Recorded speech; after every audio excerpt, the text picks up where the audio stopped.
Bismillahirrahmanirrahim. Assalamu alaikum kids and a very good morning to you all. Hope you are safe and doing well and enjoying your vacations. Today our topic is the stories from Quran and our first story is about the story of Hazat Nuh al-Islam. So let's start. Long time ago, when Prophet Adam al-Islam passed away, people forgot Allah's message. They started to worship stone idols and statues. The people used to go to these statues with their children and ask them for help. Of course, that would never happen because only Allah has the power to protect all these. So one day Allah chose one of the few good people left as his messenger. His name was Nuh. Nuh was a gentle and loving man. He believed in Allah and worshipped only Him. Nuh began to tell his people to stop praying to statues and start worshipping only Allah. He told them that their statues have no power to do anything for them, only Allah does. Their statues were made from wood and stone, and the people themselves had made them with their own hands. So how can these statues have the power to do anything? Every time Nuh spoke to them, the disbeliever would put their fingers in their ears so they could not hear him, and they would cover their faces so they would not see him. The poor and the weak accepted Nuh's message, but the rich and the mighty kept on laughing at Nuh and the believers. Through all of this, Nuh al-Islam did not lose hope. He remained patient and kept on calling them to follow the right way. He reminded the disbelievers not to forget about the wonderful world they see around them, who creating the dazzling sun that they see shining in the sky, which gives them brightness in the day and helps the plants and animals to grow. And the moon and the stars that they see shimmering at night, it gives them a way to know where they are going in the dark and helps to show us the beginning and the end of each month. The disbelievers did not listen to him and carried on praying to their statues. Even Nuh's wife and one of his sons did not accept his message. 950 years passed, and finally Prophet Nuh asked Allah for help. Allah answered Nuh's call and revealed to him that he had done a good job. Allah told Nuh al-Islam that he would punish the disbelievers in a great way for not believing in him.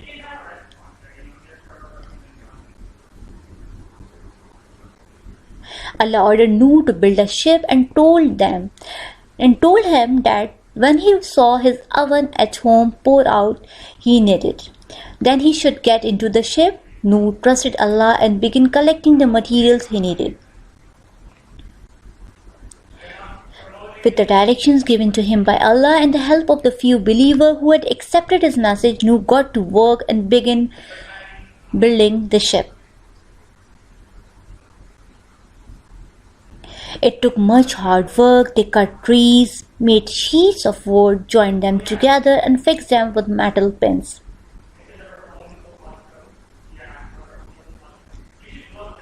Day by day, Nuh and the believer worked hard on the ship. When the disbelievers saw Nuh building a ship and so far from the water, they would laugh at him and say, "Since when are you a carpenter?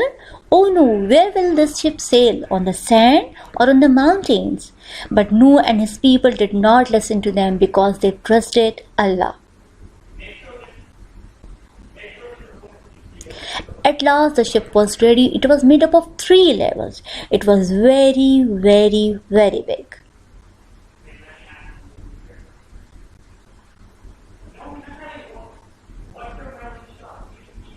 Allah ordered Nuh to find a male and a female of every animal and insect. And he had also to find enough food to last all the animals and the believer for a long time. One day Noor saw lots of water gushing out of his oven and knew right away this was a sign from Allah. He hurried to find all the believers and appear of every animal and insect.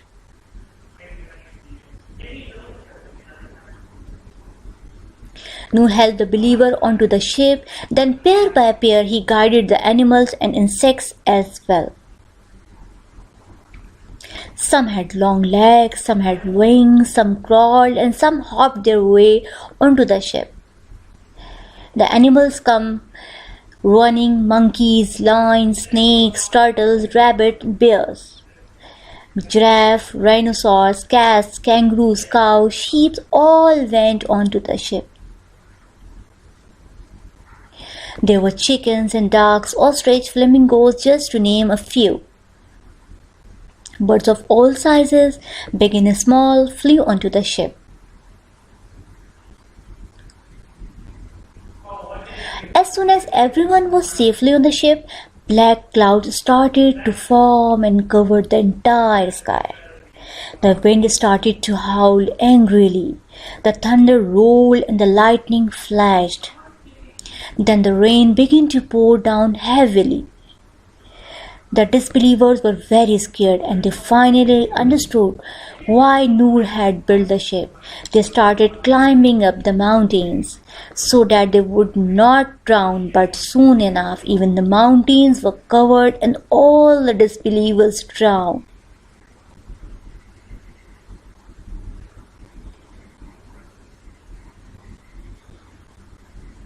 More and more rain fell each day until the entire earth was covered with water so much that Noah and the believers could not even see the mountains and trees anymore. The earth was like a huge ocean.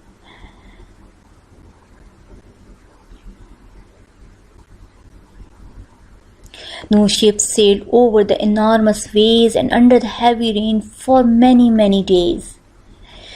Until one day Allah ordered the sky to stop raining and the earth cracked open and swallowed up all the water. The clouds opened and the beautiful blue sky and bright sun could be seen again. No ship rested calmly on a mountain peak called Mount Judy. Prophet Noah and the believers thanked Allah for saving them from such a devastating flood, and everyone left the ship happily. Then the animals were led to safety. Prophet Noah and the believers gladly started a fresh new life. Their amazing journey on the new ship lives onto this day, and you can find it in the Holy Quran. So, students, hope you enjoyed this interesting story, and I have already uploaded a worksheet about this story, and hope that you will listen to the story carefully and will solve